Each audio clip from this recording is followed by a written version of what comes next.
थे कि क्या ब्रदर आप बॉर्न क्रिश्चियन हो? No sir, I am not a born Christian. मैं आप ही की तरह एक अन्य जाति से प्रभु में आया। मैं एक सिंधी फैमिली से आया हूं खुदा में, और मैं आज भी सिंधी में बात करता हूं क्योंकि यीशु सिंधी है। यू नो यीशु सिंधी है। I can prove it. मैं प्रूव कर सकता हूं। चलो मैं आपको प्रूव कर सकूं, प्रूव करूं। यीशु झारखंडी है 100%। आप झारखंडी भाषा में प्रार्थना करो, देखो वो सुनता है कि नहीं सुनता। जो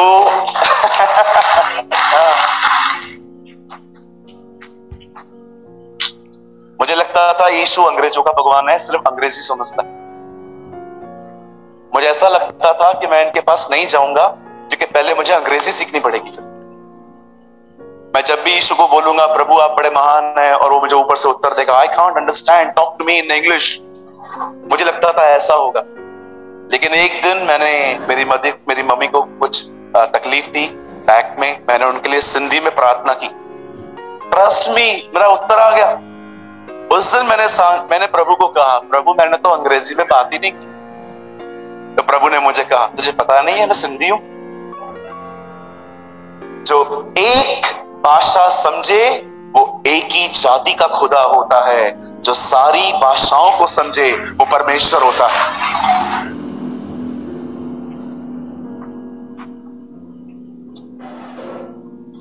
राइट? आपको ऐसे बहुत मिलेंगे जिनको आपके शहर में लोग पहचानते, बाहर जानते भी नहीं। Yes, so many. लेकिन यीशु वो नहीं है। आप उसको जिस भाषा में उसको पुकारना चाहो आप उसे पुकार सकते हो। और आप भारत के किसी भी 29 राज्यों में चले जाओ, आपको हर जगह विश्वासी मिलेंगे। आपको हर जगह विश्वासी मिलेंगे। हर जगह आपको मसीह लोग मिलेंगे। मैं पंजाब जाता हूं, मेरे सामने लोग पंजाबी में दुआ करते। Do you know the song? धन्यवाद यीशुला, धन्यवाद यीशुला, हो धन्यवाद यीशुला। Do you know? आप मराठी बोल रहे हो। येशूला, हालेलुया, राजांच्या राजाला, प्रभूंच्या प्रभूला, धन्यवाद येशूला, हालेलुया, राजांच्या राजाला, प्रभूंच्या प्रभूला, धन्यवाद येशूला। यसू देव आहे, यसू देव आहे, क्रूसावर जीव देऊन पापांचे सगळे घेऊन मुक्ती दिले आम्हाला। See, I'm speaking. वो सारी जातियों का खुदा है। आमीन। सो आपको जिस लैंग्वेज में उससे बात करना है कर सकते। ओके?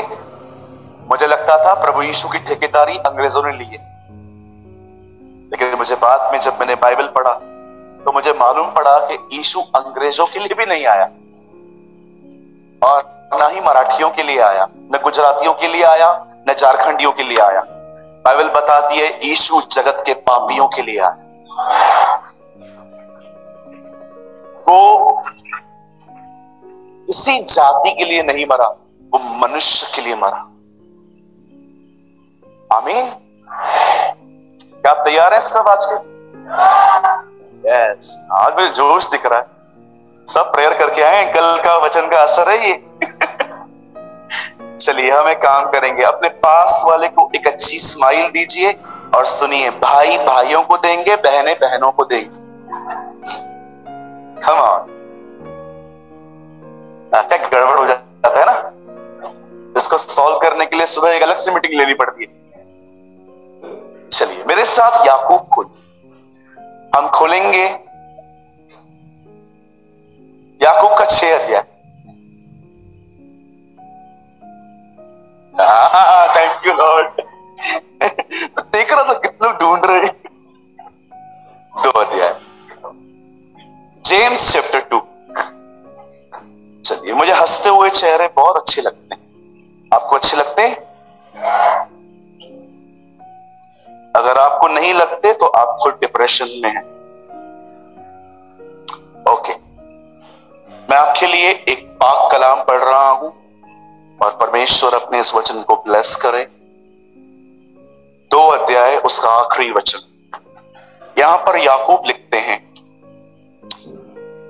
अतः जैसे देह आत्मा बिना मरी हुई है, वैसे ही विश्वास भी कर्म बिना मरा हुआ है।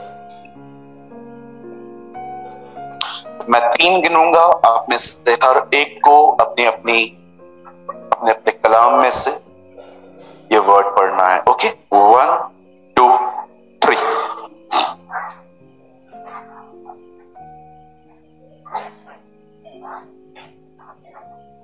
एक बार फिर से।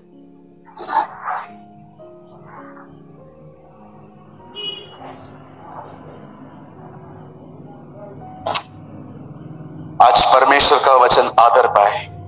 आमीन। आइए, मैं चाहता हूं आप में से जितने भी लोग इस हॉल में हैं, दाएं बाएं जहां पर भी बैठे हैं, सामने, सब सामने देखिए, सब आगे देखिए।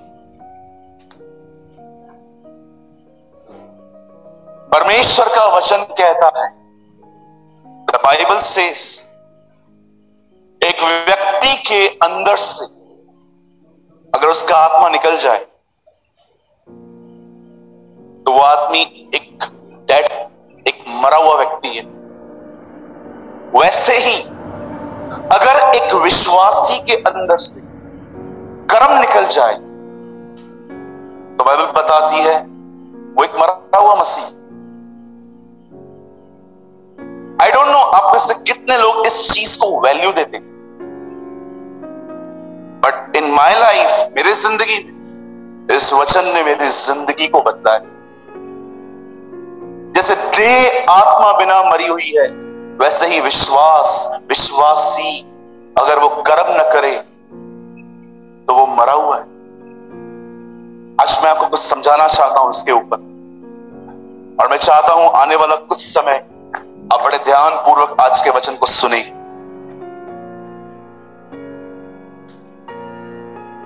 परमेश्वर ने अपने आप को, बाइबल बताती है, उसने अपने आप को सृष्टि के बनाने के द्वारा प्रकट किया। अगर आप नहीं जानते हैं, मैं फिर से बताना चाहता हूं आपको, God revealed himself through the universe। परमेश्वर ने अपने आप में निर्णय लिया कि इस सृष्टि को बनाने के द्वारा वह अपने आप को प्रकट कर देगा। और एक दिन परमेश्वर ने अपने मुंह से कुछ शब्द निकाले और बाइबल बताती है संसार का निर्माण हुआ। यूहन्ना कहता है जो कुछ उत्पन्न हुआ, कोई भी चीज वचन के बाहर उत्पन्न नहीं हुई। हर चीज जो आप देख रहे हो, सूरज, चांद, प्लैनेट्स, गैलेक्सीज, जानवर, पेड़ पौधे, समुंदर, एवरीथिंग, बाइबल बताती है उसने मुंह खोला और सब बन गया। और सब बनने के बाद परमेश्वर ने उसे बनाया जिसके लिए सब कुछ बनाया गया। मनुष्य, ये सब कुछ उसके लिए बनाया गया था।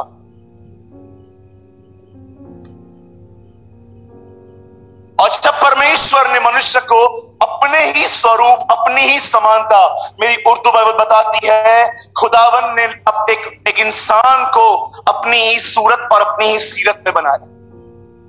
God create a man in his image and in his likeness। परमेश्वर ने एक व्यक्ति को अपने ही स्वरूप और अपनी समानता में रचा। आप जानना चाहते हैं परमेश्वर कैसा दिखता है? अपने पास वाले को देखिए, आपको पता चल जाएगा परमेश्वर कैसा दिखता है। हम सब उसकी समानता में हैं, हम सब उसके स्वरूप में हैं। और परमेश्वर ने जब मनुष्य को बनाया तो परमेश्वर ने मनुष्य के लिए प्रोविजन भी किया। प्रोविजन का मतलब होता है उसकी सारी जरूरतों को बारे में उसने सोचा। उसने उसको बना के एक अदन की वाटिका जो उनका घर था उसने वहां पर रखा। आदम ने उससे पत्नी नहीं मांगी, उसने उसको पत्नी दी। आदम ने उससे काम नहीं मांगा पर खुदा ने उसे काम भी दिया। उसे घर दिया गया, उसे काम दिया गया, उसे परिवार दिया गया। रोटी कपड़े का मकान तो उत्पत्ति में ही क्लियर कर दिया गया था, जिसके बारे में आज सारा दिन हम सोचते रहते हैं। आपने देखा कुछ भी नहीं मांगा उसने, परमेश्वर ने उसे दिया। और जब परमेश्वर ने उसे सब कुछ दिया तब परमेश्वर ने उसे एक आज्ञा दी। कुछ लोगों को लगता है ये तो सुनी हुई कहानियां है। भाई मैं आप में से हर एक को कहना चाहता हूं, नम्र होके जानने की कोशिश कीजिए कि मैं आपसे क्या बात करना चाहता हूं। जब परमेश्वर ने मनुष्य को वहां पर बना के रखा, then God gave him a one command। परमेश्वर ने उसे मात्र एक आज्ञा दी और वो आज्ञा थी वो सब कुछ खा सकता है, लेकिन बिल्कुल तुम्हारे ही बीच में एक पेड़ लगा हुआ है जिसको खाने से तुम इंडिपेंडेंट हो जाओगे। My English Bible says you will live independent। इसका मतलब जानते हैं क्या है? तुम्हें मेरी आवश्यकता नहीं पड़ेगी, तुम्हें भले और बुरे के बारे में सब पता चल जाएगा। परमेश्वर ने मनुष्य को ऐसा कहा, जिस दिन तू ये फल खाएगा उस दिन तू मुझसे अलग हो जाएगा। मर जाने का मतलब अलग हो जाना। इंग्लिश में लिखा है सेपरेट। अगर आप ये नहीं जानते हैं कि जब हिंदी बाइबल में लिखा गया है कि जिस दिन तू उसको खाएगा तू मर जाएगा, आप अंग्रेजी बाइबल में आराम से पढ़िए, वहां पर डेड लिखा है और कमेंट्रीज में समझाया गया है सेपरेशन। एक इंसान अगर खुदा से अलग होके जिए तो बाइबल बताती है वो अपने आप में मरा हुआ है। और जब परमेश्वर मनुष्य के लिए ऐसा बोलता है कि ये फल मत खाना, तब ये बात शैतान ने भी सुनी थी और वो सांप के रूप में वहां पर आता है। कुछ लोग सोचते हैं सांप के अंदर शैतान कैसे आ सकता है? जब नए नियम में 2000 सुअरों में दुष्ट आत्मा आ सकती है तो सांप के अंदर शैतान क्यों नहीं आ सकता?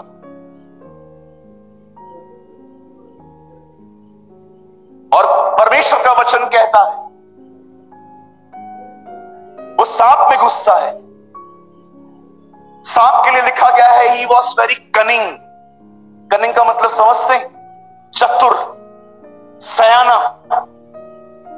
उसने हर जानवर को देखा, उसने हाथी को छोड़ दिया, शेर को छोड़ दिया और इसे पकड़ा कि इसके थ्रू काम करते हैं, ये चतुर है।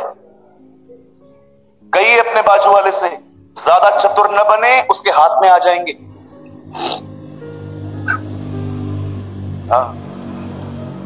राइट? ज्यादा चतुर न बने, उसके हाथ में आ जाएंगे, इस्तेमाल कर देगा वो आपका।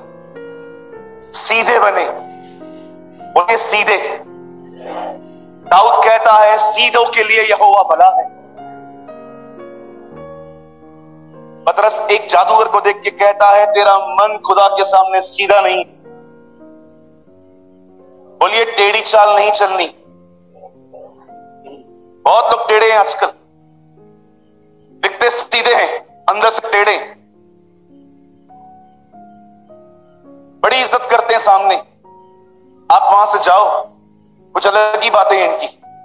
बड़ी तारीफ करते हैं आपकी, इससे क्या आता है, इसको क्या आता है, इससे तो मुझे बुला देते हो। ओह, तो तू भी उसके हाथ में आ गया है आजकल। कई अपने पास वर्ड से चतुर न बने, सीधे बने। हाँ, जो मन के सीधे हैं प्रभु उनके लिए भला है। आमीन। यहूदा इस्करियोती आत्मिक नहीं था, चतुर था।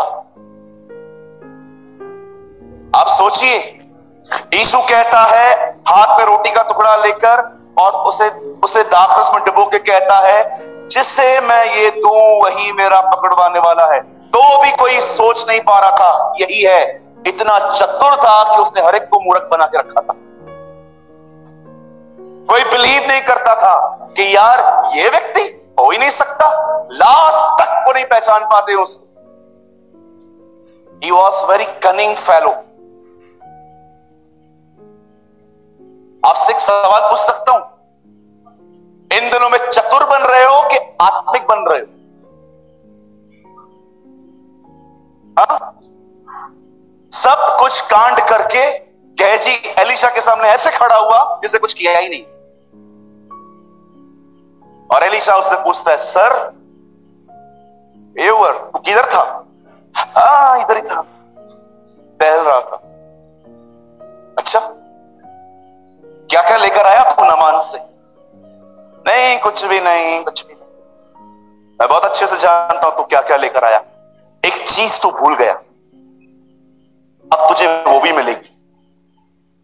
जो कोड़ उसने छोड़ दिया अब वो तुझे मिलेगी। आप जानते हैं चतुराई बड़ी खतरनाक है। यीशु ने कहा, सांप के समान चतुर और कबूतर के नाई भोले बनो। आराम से किसी और ट्रांसलेशन में पढ़िए, आपको समझ में आएगा। द बाइबल से बी वाइज, नॉट चतुर, बुद्धिमान बनो।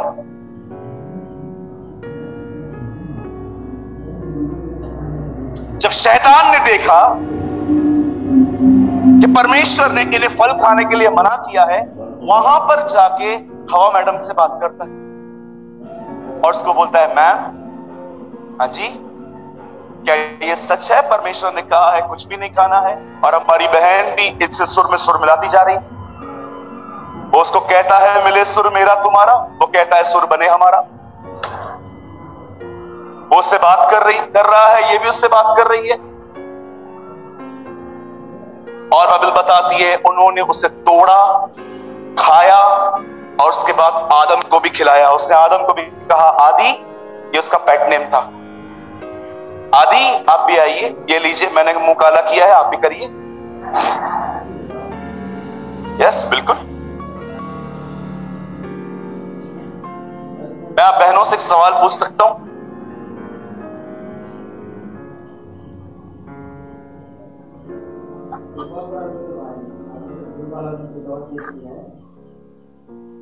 आप अपने पति को क्या सलाह देती रहती है? हाँ? उसको कभी इनकरेज करते हैं आप कि जो आपकी बहन है उसके लिए भी कुछ करो, आपकी मम्मी के लिए भी कुछ करो, कि उसको बोलते हैं?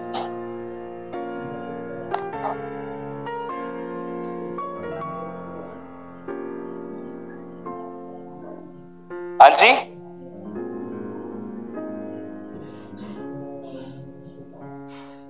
बोलिए बोलिए। कितनी बहनें हैं जो अपने पति को इनकरेज करती है, मुझे छोड़ो अपने घर को देखो? 1500 में सिर्फ एक, और कोई नहीं है यहां पर। पति थोड़ा बहन के लिए कुछ करे, अपनी मां के लिए कुछ करे, ओ हमारा मुंह देखो मगरमच्छ की तरह खुल जाता है। ऐसा कैसे कर रहे हो? मेरे बच्चे नहीं है क्या? मैं नहीं दिखती हूं क्या? मां का घर छोड़ के आई हूं, मैं क्या करूं?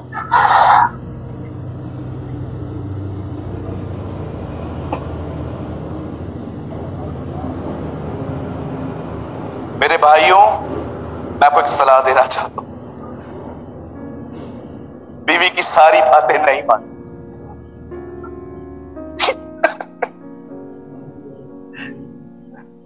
जब हवा उसे फल खिला देती है, उसके बाद आदम भी खा लेते हैं, और उसके बाद लिखा है वे नंगे हो गए, they became nude। और वहां से जब परमेश्वर आते हैं, और परमेश्वर देखिए वो महान सर्वशक्तिमान प्रभु जो था, जो है, जो आने वाला है, वो नीचे आता है और वो आदम से कितना सिली क्वेश्चन पूछता है। वहां पर आके कहता है, आदम तू कहां है? बोलता है मैं छुप गया हूं। क्यों? जो फल खाने के लिए मैंने मना किया था, क्या वो तूने खाया? तब एक बहुत सुंदर उत्तर देता है, तूने जो पत्नी दी थी उसने खिलाया। 45% तेरा दोष, 45% इस औरत का दोष, 10% मेरा, है ना? इस तरह अपना पाप मानता है। जब परमेश्वर ने देखा कि इसने गुनाह किया है, आप बिलीव कर सकते हैं, परमेश्वर उसके बाद भी नम्रता से वहां पर आके उससे पूछता है, क्या तूने फल खाया था?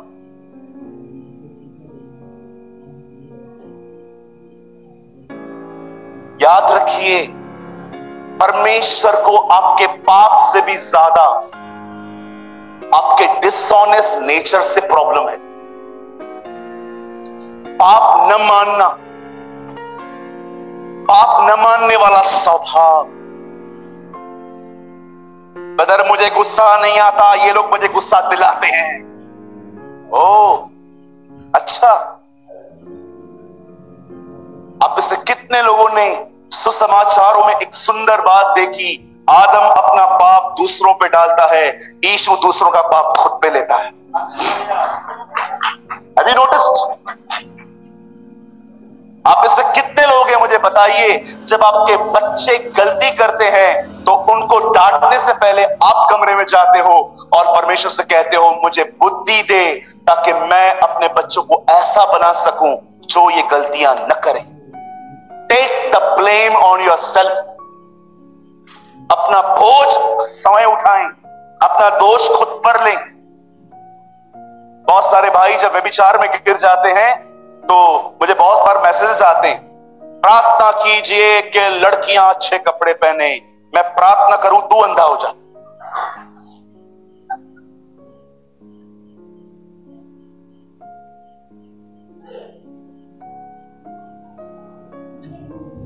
आपको मैं एक बात कहना चाहता हूं भाइयों, बहनों पे दोष लगाना बंद कर दो। बहुत सारी ऐसी बच्चियां भी हैं जिनके रेप्स हुए हैं, उन्होंने कभी वेस्टर्न पहना तक नहीं था। अस्सी कभी भी वेस्टर्न नहीं पहना था लाइफ में। Do you no, a girl from Kashmir, फिर उसका रेप क्यों हुआ? अपनी आंखों को कंट्रोल में रखो।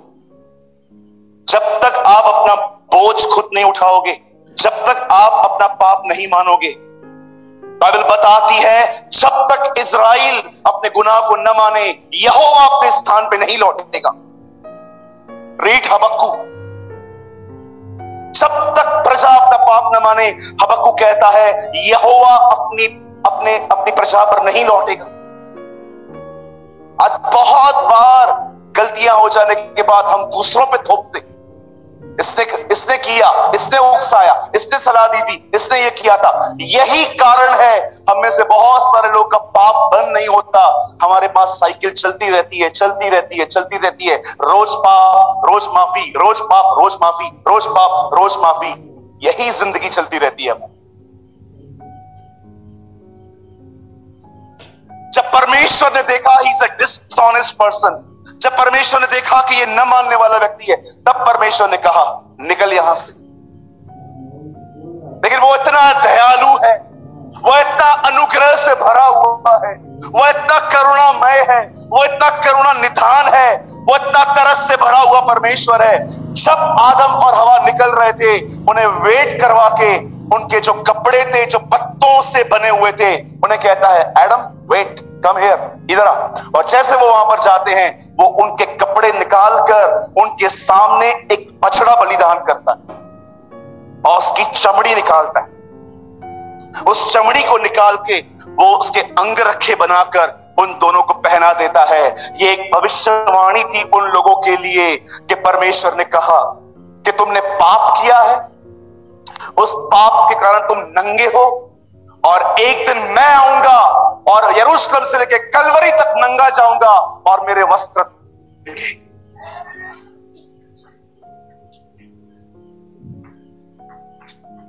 जब परमेश्वर उन्हें वस्त्र पहनाता है, उस चमड़ी के अंगरखे पहनाता है।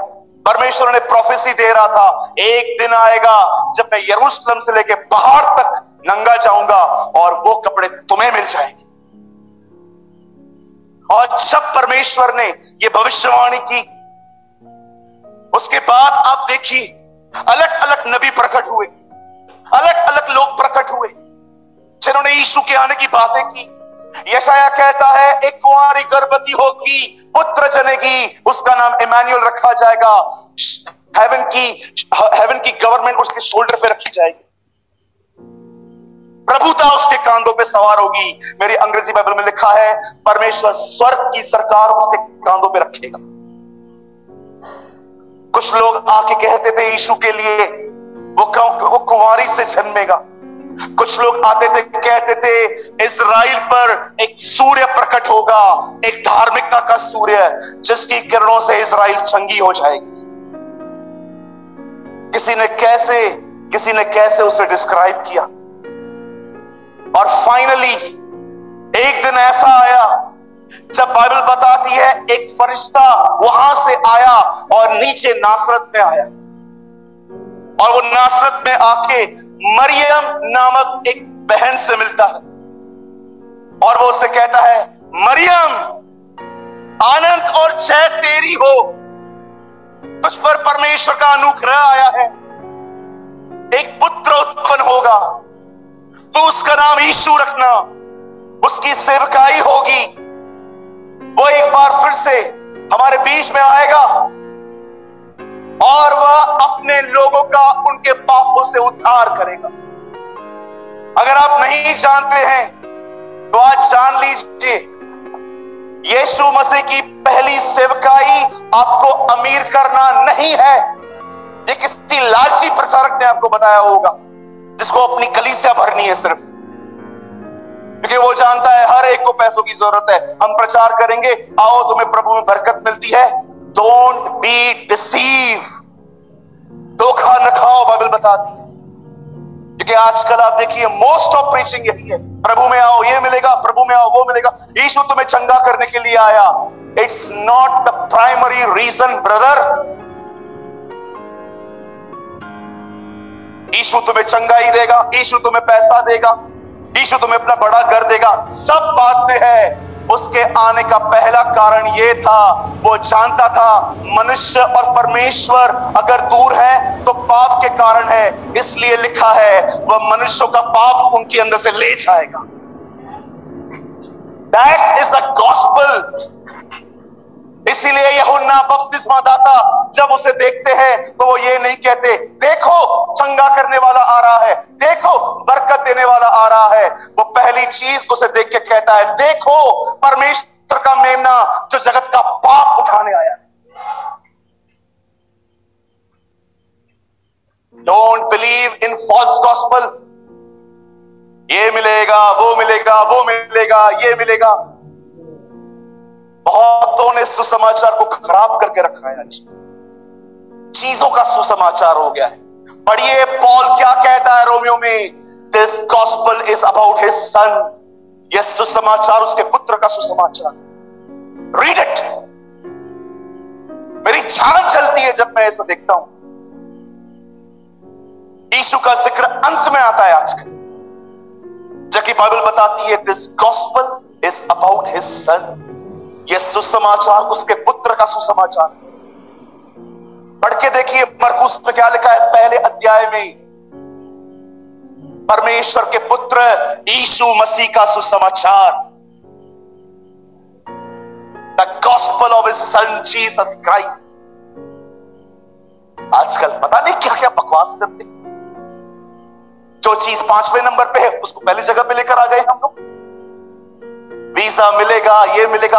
अरे मैं कहां बोल रहा हूं न मिलेगा, लेकिन कितने लोगों ने ये वचन पढ़ा है, जिसने तुम्हारे लिए अपना बेटा भी न रख छोड़ा, वो तुम्हें उसके साथ उसके साथ उसके साथ सब कुछ क्यों न देगा। सबसे पहले परमेश्वर जानता है तुम उसके पुत्र को लो।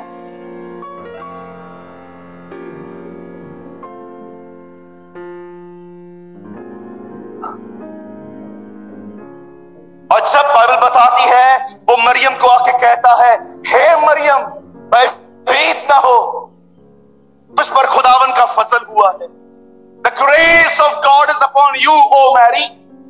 तुझे एक बेटा पैदा होगा, उसका नाम यीशु रखना, उसकी एक ही सेवकाई होगी, सब कुछ वो बाद में देगा, पर पहले वो मनुष्य को उसके पापों से छुड़ाएगा। That is his first ministry। और बाइबल बताती है जैसे मरियम ने ये सारी चीजें सुनी, वो अंत में कहती है, मुझे तेरे वचन के अनुसार हो। And the Bible says she became pregnant. वो गर्भवती होती है, और गर्भवती होने के बाद वो एक बेटे को जन्म देती है, हमारे उद्धारकर्ता को। वो हमारे प्रभु को जन्म देती है।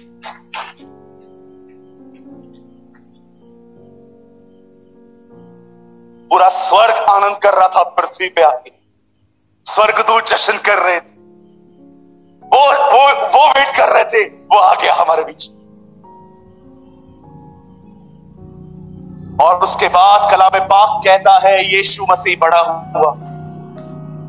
वो परमेश्वर और मनुष्यों के अनुग्रह में ढील डोल में बड़ा हुआ, वो बुद्धि में बड़ा हुआ। हो सकता है आप में से हर व्यक्ति का कद बहुत बड़ा है, शरीर चौड़ा है, बुद्धि इतनी है, पर बाइबल बताती है जैसे जैसे वो अपनी ढील ढोल में बढ़ा, वो बुद्धि और समझ और परमेश्वर के अनुग्रह में बढ़ता गया। वो मात्र ढील ढोल में नहीं बढ़ा, वो बुद्धि में भी बढ़ता गया। और एक दिन जब वो 30 साल का था, परमेश्वर ने उसको कहा, क्लोज योर कारपेंटरी शॉप, अपनी बढ़ई की दुकान बंद कर, और उससे अपनी दुकान बंद की, दरियाए यर्दन पे चला जा। और वो यर्दन नदी पे आया, और यर्दन नदी पे एक व्यक्ति प्रचार कर रहा था, अपने पापों से पश्चाताप करो और विश्वास करो, परमेश्वर तुम्हारे अपराधों को क्षमा करेंगे। तब बाइबल बताती है वो पहली बार यर्दन नदी पे आया, उसने बपतिस्मा लिया, और बपतिस्मा के बाद जैसे वो ऊपर आया, कब बपतिस्मा लिया उसने? जब वो बच्चा था। हाँ? बच्चा था तो ये बड़ा था। आप में से बहुतों का बपतिस्मा बच्चों में हुआ है। कौन सी बाइबल है आपके पास? हाँ? कौन सी बाइबल है आपके पास? किसने वचन बताया आपको कि बच्चों का बपतिस्मा ले लो? किसने कहा ऐश वेडनेसडे के बारे में? कहां लिखा है? अरे बताओ ना, मैं भी फॉलो करूंगा ना आपके साथ।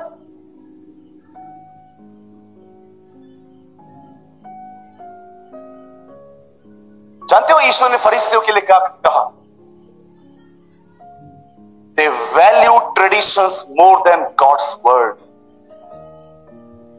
उन्होंने मनुष्य की परंपराओं को परमेश्वर के वचन से ज्यादा आदर दिया। मैं नहीं डरता इन बातों के बारे में बात करते हुए, बिल्कुल नहीं। ज्यादा से ज्यादा क्या होगा? जमशेदपुर के लोग मुझे फिर से नहीं बुलाएंगे। Who cares? Who cares? किससे फिक्र है इस बात? मैं कई बार अपने माइंडसेट को ऐसे करके आता हूं, मैं प्रभु को बोलता हूं, प्रभु ये लोग तो मुझे वैसे भी दोबारा बुलाने वाले हैं नहीं, मैं जो है आज ही बोल के पूरा करूं।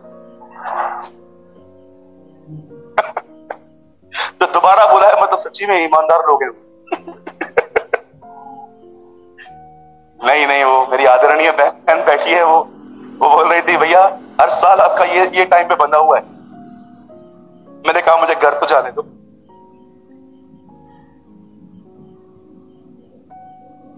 और कलाम पाक कहता है वो बड़ा हुआ, उससे बपतिस्मा लिया, और वो एक कलीसिया में गया, पादरी साहब को बोला यहां पर राख लगा दो। बोला उसने ऐसा कुछ? हाँ जी, थैंक यू। किसने नहीं बोला? कोई भी तो सहमत है मुझसे। तू बॉम्बे चल मेरे साथ भाई। और उसके बाद उसने अपनी सेवकाई शुरू की। he start his public ministry। और जब उसने मिनिस्ट्री स्टार्ट की अपनी, आप में से कितने लोगों ने उस अद्भुत सेवकाई को देखा? जो वो कहता था वो होता था। ये उसका प्रभुत्व था।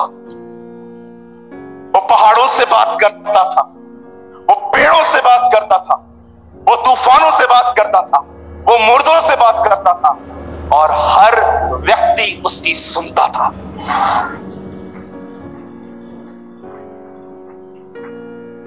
जानते हो परमेश्वर की पहचान क्या होती है? परमेश्वर की यही पहचान होती है मुख्य, कि जो वो कहे वो होता है। इसीलिए उसने कहा, आसमान और जमीन का टल जाना आसान है, पर मेरे मुंह से निकली गई कोई बात नहीं टलेगी। दैट इज हिज नेचर, ये उसका प्रभुत्व है। और आखिर एक दिन ऐसा हुआ, यही यीशु एक दिन वही बात जो आदम को कही गई थी, उस बात को लेकर वो हमारे लिए क्रूस पे बलिदान हुआ।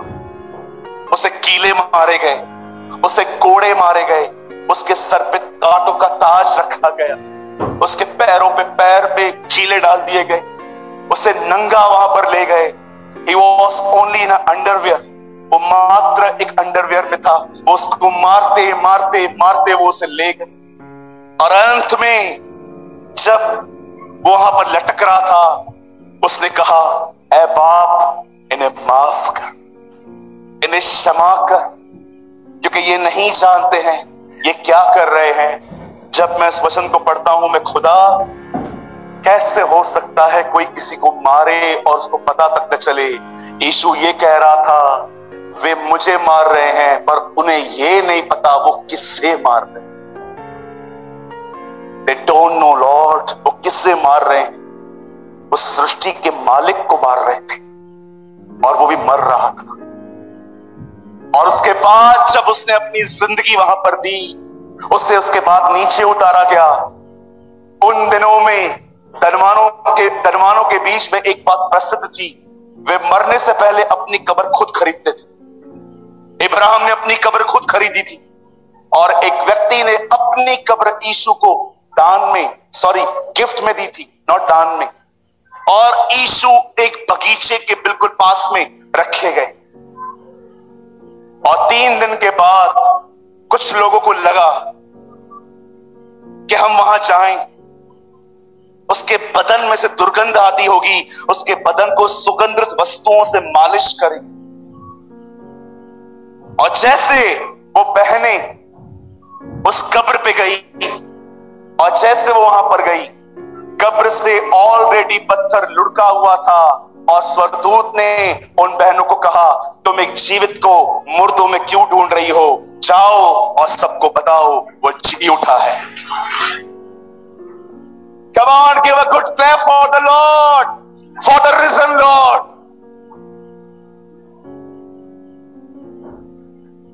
ये कैसे हो सकता था कि जो अपने आप को जीवन कहता है उसे मौत निगल ले, और तीसरे दिन बाइबल बताती है वो मृत्यु के बंधनों को तोड़कर वहां से जीवित उठ गया।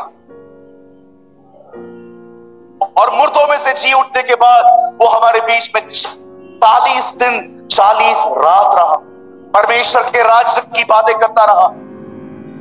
और उसके बाद एक दिन ऐसा हुआ, जब अपने चेलों के साथ एकत्रित था, तब आहिस्ते आहिस्ते अचानक उसके बदन ने लॉ ऑफ ग्रेविटी को हराना स्टार्ट किया।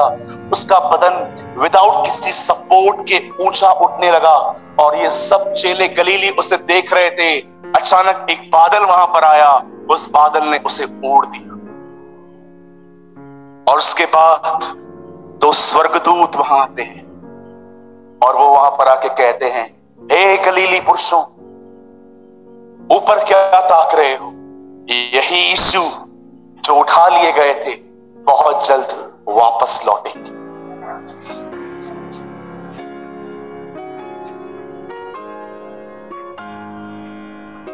अब मैं आपसे कुछ पूछना चाहता हूं। हम सभी जानते हैं कि वो आ रहा है, क्या आप तैयार हैं? हाँ, क्या आप तैयार हैं? आप सोचते होंगे ना, वचन क्या खुलवाया, प्रचार किया इसलिए। वचन याकूब से खुलवाया और सुसमाचार बताता है। आइए वचन अब शुरू कर रहा हूं। आप जानते हो आप कैसे उसके आने के लिए तैयार हो सकते हो? आप कैसे उसके आने के लिए रेडी हो सकते हो? प्रभु मेरा गवाह है, मैं कलीसिया बनाने से अधिक अपनी तैयारी के बारे में सोचता हूं। परमेश्वर मेरा गवाह है, मैं कलीसिया बनाने से अधिक मैं अपनी तैयारी के बारे में ध्यान देता हूं, क्योंकि मैं बहुत अच्छे से जानता हूं अगर रह गया तो मुझे क्या फेस करना पड़ेगा। याकूब कहता है, अगर एक व्यक्ति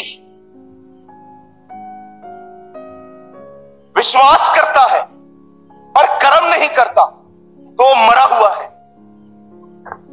बड़े ध्यान से सुनिए, यहां देखिए सब। आज से बहुत साल पहले परमेश्वर इब्राहिम को कहता है, अपना घर छोड़ और उस जगह पे चला जा जो मैं तुझे दिखाऊंगा। और बाइबल बताती है इब्राहिम को पता भी नहीं था तो भी वो निकल पड़ा। परमेश्वर उसे नहीं बताता कि उसको कहां जाना है। परमेश्वर उसे एक चीज कहता है, अपना घर छोड़ और निकल।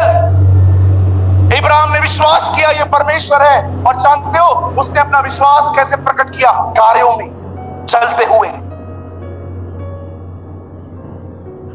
बाइबल बताती है, तुम जानते हो विश्वास कार्यों में प्रकट हुआ। राहाब वेश्या को जब यहोशू के द्वारा भेजे गए लोग उसे कहते हैं हम इस नगर को ले लेंगे, वो कहती है मुझे पता है तुम इस नगर को ले लोगे, पर क्या तुम मुझ पर कृपा करोगे? जब तुम वापस इस नगर में आओगे मैं तुम्हें पनाह देती हूं अपने घर के अंदर, लेकिन क्या तुम मुझसे वाचा बांधोगे? जब तुम आओगे तुम मेरे परिवार को कुछ नहीं करोगे। उसने अपने विश्वास को कार्यों में दिखाया। यीशु के समय में एक व्यक्ति को लकवा लग चुका था। 4 लोग उसे उठा के लेकर आए। जब उन्होंने देखा कि घर में घुसने की जगह नहीं है, उन्होंने उसको ऊपर खपरे से नीचे उतारा। उन चारों के सामने जब यीशु मसीह वो चारों सामने आए, तब यीशु उन चारों का विश्वास देखकर उस लंगड़े, उस पैरालिटिक व्यक्ति को कहता है, हे मेरे पुत्र, तेरे पाप क्षमा हुए, उठ। जानते हो क्यों? क्योंकि विश्वास कार्यों में प्रकट हुआ। अगर हम ये विश्वास करते हैं कि प्रभु यीशु मसीह आ रहा है, मुझे बताइए आप अपने विश्वास को कार्यों में कैसे दिखाएंगे?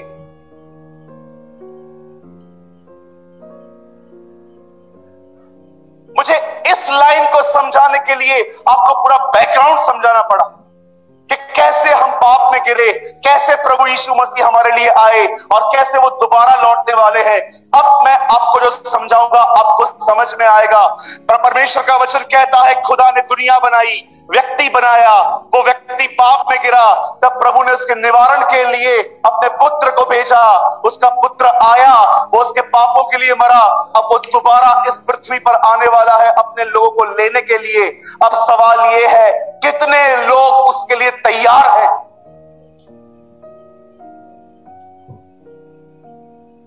अगर आप कहते हो कि यस ब्रदर मैं विश्वास करता हूं वो आने वाला है, आप अपने इस विश्वास को कार्यों में कैसे दिखाओ? How you will show your faith in actions. Ibrahim ने सिर्फ ये नहीं कहा हां मैं विश्वास करता हूं, लिखा है उसने विश्वास किया और उसने अपना घर छोड़ दिया। अब आराम से पढ़िए याकूब की किताब में, इससे पहले लिखा है राहाब और इब्राहिम के बारे में। वैसे ही हम जितने भी लोग यहां पर बैठे हैं, हम बिलीव करते हैं बहुत जल्द वो आसमान का सीना फाड़ के हमारे बीच में प्रकट होगा। मैं आपसे पूछना चाहता हूं, क्या आप ये विश्वास करते हैं कि यीशु आने वाला है? तो आप अपने विश्वास को कार्यों में कैसे दिखाओगे उसे? You know how? मैं आपको बताऊं कैसे। बाइबल कहती है जो उस पर आशा करता है कि वो आने वाला है, वो अपने आप को वैसा ही पवित्र करता है जैसा वह है।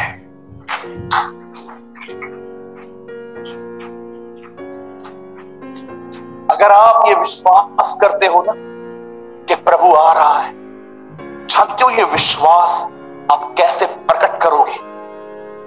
आप अपने आप को वैसा ही पवित्र करेंगे जैसा वह था। अदरवाइज मैं आपको बताना चाहता हूं, आप किसी भी डिनोमिनेशन से क्यों न हैं, आप एक मरे हुए विश्वास को लेके चल रहे हैं।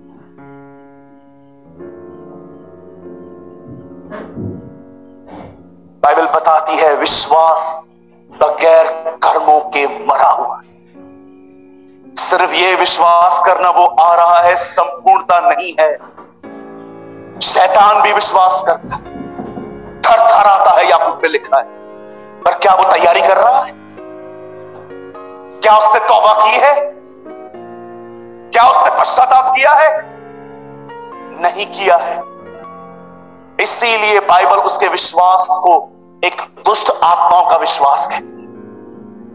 जो कोई उस पे आशा करता है कि वो आने वाला है, वो अपने आप को वैसा ही पवित्र करता है जैसा वह है। अगर मैं ये विश्वास करता हूं कि वो मुझे लेने आने वाला है, मैं शराब नहीं पी सकता। अगर मैं ये विश्वास करता हूं कि वो मुझे लेने के लिए आ रहा है, मैं गर्लफ्रेंड नहीं रख सकता।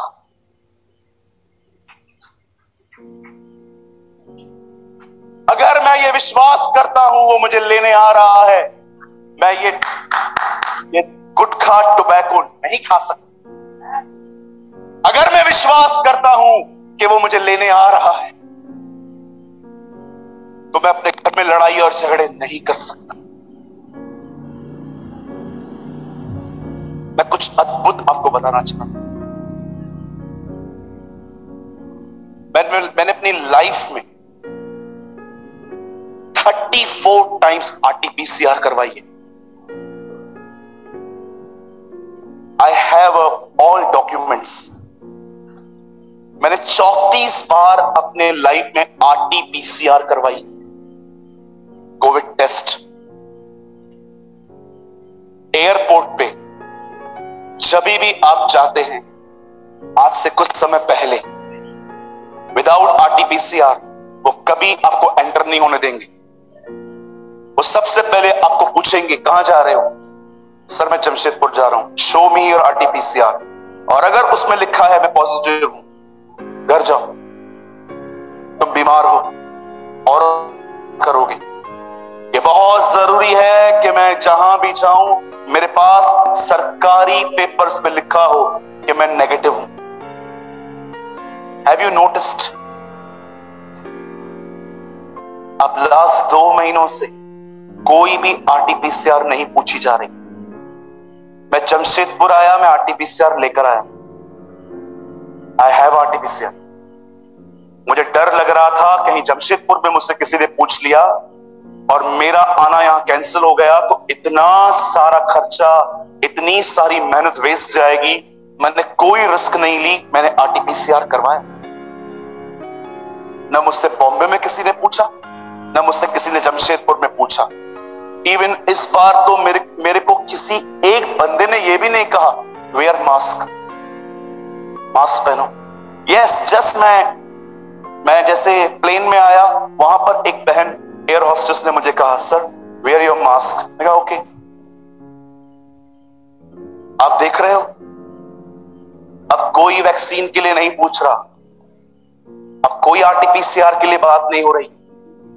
अब अब्रॉड में बहुत सारी कंट्रीज अलाउ कर रही हैं विदाउट वैक्सीन आप आ सकते हो। क्या आपने इस बात को देखा? जब उससे पूछा गया तेरा दोबारा आना कैसे होगा, तब उसने कहा लोग खाएंगे, पिएंगे, शादी ब्याह करेंगे, पौधे लगाएंगे। जानते हो ये सबको नॉर्मल है, रोज खाते हैं हम, रोज हमारे कलीसिया में शादियां होती हैं, रोज पौधे लगाते हैं, हम घर को सजाते हैं। वो क्या कहना चाहता था? अब सब सामान्य हो रहा है।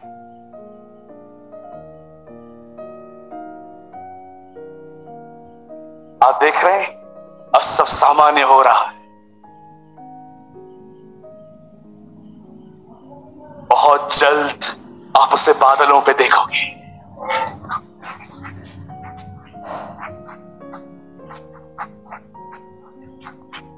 Have you noticed? अब वो समय आ रहा है, सब सामान्य होता जा रहा है। अब वापस लोग खा पी रहे हैं, बाजारों में देखो कितनी भीड़ है।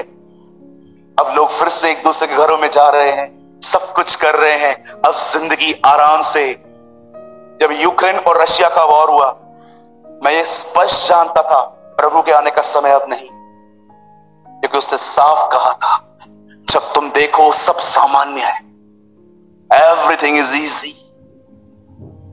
उस समय तुम अपने छुटकारे को बादलों पर देखो। Danger time is start actually now. जब वे कहेंगे सब ठीक है, सब कुशल है, तब अचानक एक उन पे विनाश आ पड़ेगा। पौल कहता है हमारा प्रभु आ रहा है, Our Lord is coming। क्या आप तैयार हैं? जो उस पर आशा करता है वो अपने आप को वैसा ही पवित्र करता है जैसा वह है। अगर मैं विश्वास करता हूं वो आ रहा है, मैं संसारी जिंदगी नहीं जीऊंगा। एक दिन यीशु मसीह पिलातुस के सामने खड़े होते हैं। आप जानते हो ना, आप में से बहुत सारे जो लोग हैं, जब वो कोर्ट केस में अटकते हैं तो आपको लगता है ब्रदर बहुत जिंदगी कठिन हो गई है, सारा दिन कोर्ट टू कोर्ट घूमना पड़ता है। मैं आपको बताना चाहता हूं हमारे प्रभु को भी ये अनुभव था। हेरोदेस पिलातुस हेरोदेस के पास जा रहा था, कोर्ट टू कोर्ट वो घूम रहा था। और जब वो पिलातुस के सामने खड़ा होता है, पिलातुस उसे कहता है तुझे पता है तुझे छोड़ने और पकड़ने का हक मुझे है। तब यीशु कहता है सर, अगर ये हक आपको ऊपर से न मिलता आपके पास कभी ना होता। तू अपने बारे में क्या कहना चाहता है? पिलातुस से कहता है। तब यीशु क्या कहता है? अगर मैं यहां का होता तो मेरे सेवक लड़ते, पर मैं यहां का नहीं। 65 साल का पौल तिमुथियुस को लिखता है, उस अंगीकार को स्मरण रख जो प्रभु ने पिलातुस के सामने किया। वो उसे बताता है तुझे पता है जब हमारा प्रभु उस कोर्ट में उस जज के सामने खड़ा था, do you know Timothy his attitude? अगर मैं यहां का होता तो मेरे सेवक लड़ते, पर मैं यहां का नहीं हूं, इसीलिए मेरे बचाव में कोई नहीं आएगा। आप जानते हो कौन से लोग लड़ते हैं? जो यहां के हैं। जो वहां के हैं ना, वे कभी नहीं लड़ते।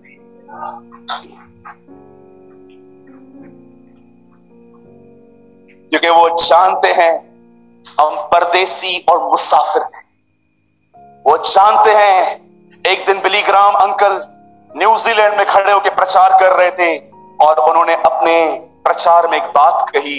उन्होंने कहा एक दिन तुम सुनोगे मैं मर गया, पर विश्वास मत करना मैं पहले से अधिक जीवित हूं।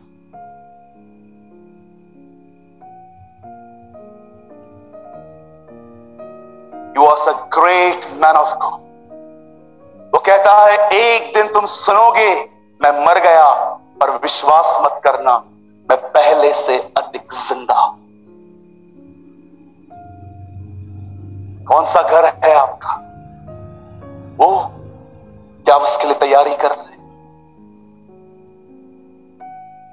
मैं संदेश को बंद करने से पहले एक लास्ट लाइन कहना चाहता हूं। जो उस पर आशा करता है वो अपने आप को वैसा ही पवित्र करता है जैसा वह है।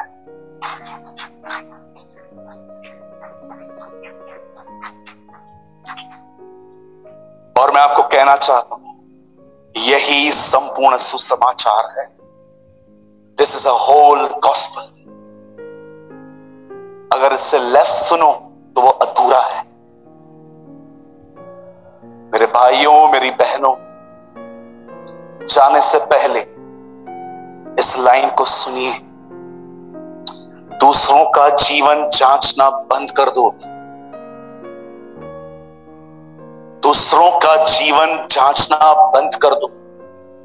दूसरों के लिए, उनके व्यक्तिगत जीवन के लिए, उनके परिवारों के लिए बकवास करना अब बंद कर दो।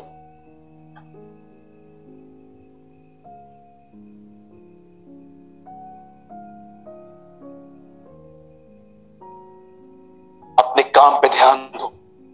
देखो आप कहां हो। Do your own business.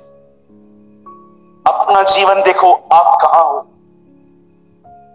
दूसरों का जीवन देखना, दूसरों का जीवन जांचना, ये पास्टर ऐसा है, ये प्रचारक ऐसा है, ये विश्वासी ऐसा है, ये भाई ऐसे है, इनकी लड़की घर छोड़ के भाग गई है, इन्होंने कर्जे लेके लोग भाग गए हैं। Stop all this nonsense. दूसरों के जीवनों के बारे में बात करना बंद कीजिए। अपनी जिंदगी देखिए, आपने क्या किया है, आप कहां हो। पॉल कहता है दूसरों के विषय में नहीं, तब हर व्यक्ति अपने विषय में ही घमंड करेगा। Do your own business. बहुत बात करते हैं आजकल हम दूसरों के।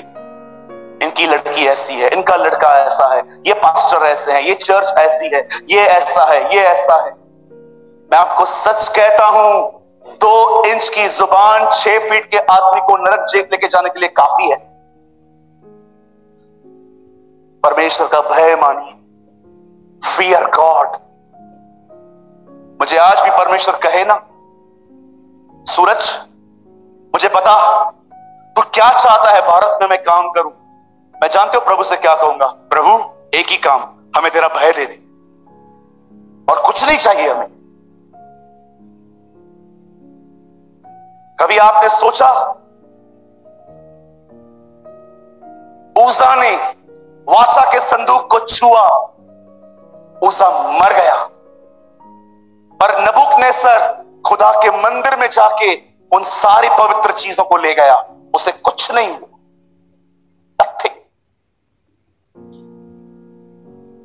जानते हो क्यों वो मरा, उसे कुछ नहीं हुआ? क्योंकि महिमा चली गई थी। The glory has departed।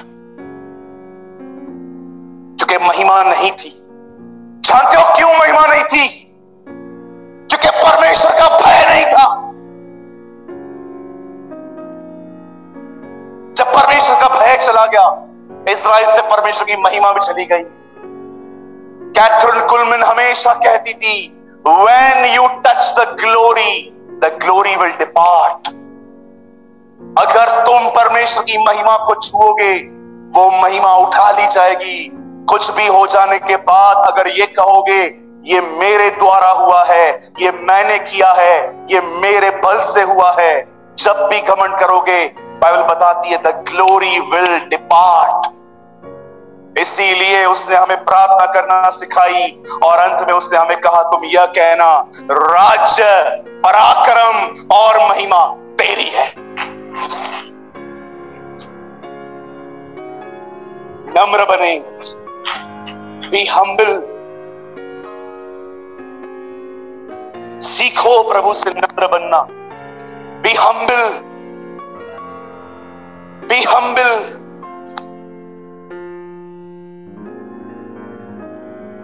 2015 में मैं पहली बार प्रभु से आमने सामने मिला। उसकी एक मुस्कुराहट आज 7 साल हुए मैं कभी नहीं भूला। और जब मैं प्रभु से पहली बार मिला, उसने मुझे एक बात कही, सूरज, फियर गॉड, परमेश्वर का भय मान। वहां से मेरा जीवन बदला।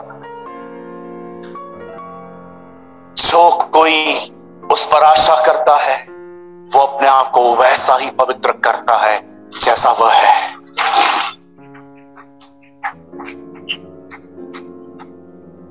मैं संदेश को यही समाप्त कर रहा हूं। मैं विश्वास करता हूं आज के वचन के द्वारा प्रभु ने आपसे बात की होगी।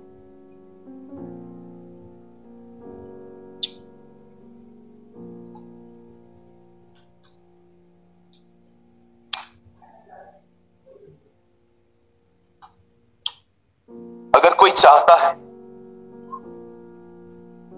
कि परमेश्वर आने वाले दिनों में आपको अपने लिए तैयार करे, तो अपने स्थानों पे खड़ा मैं आपके लिए प्रार्थना करना चाहता हूं। अगर इस वर्ड के प्रति आप कुछ रिस्पॉन्ड करना चाहते हो, हाँ ब्रदर मुझे ऐसा लगता है मैंने तैयार होना बंद कर दिया है भैया,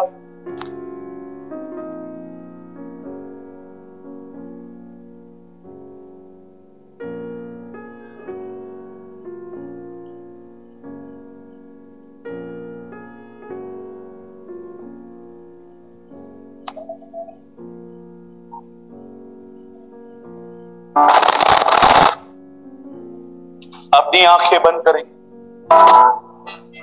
कोई यहां वहां न देखे।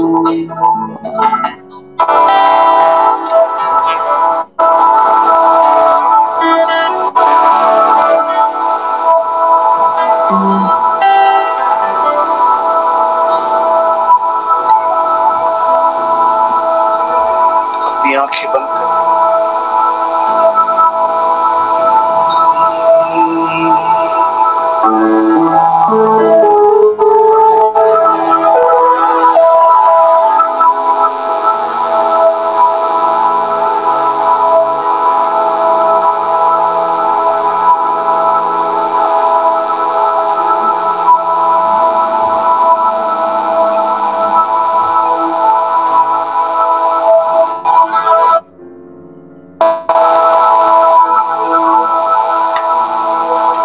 Jesus.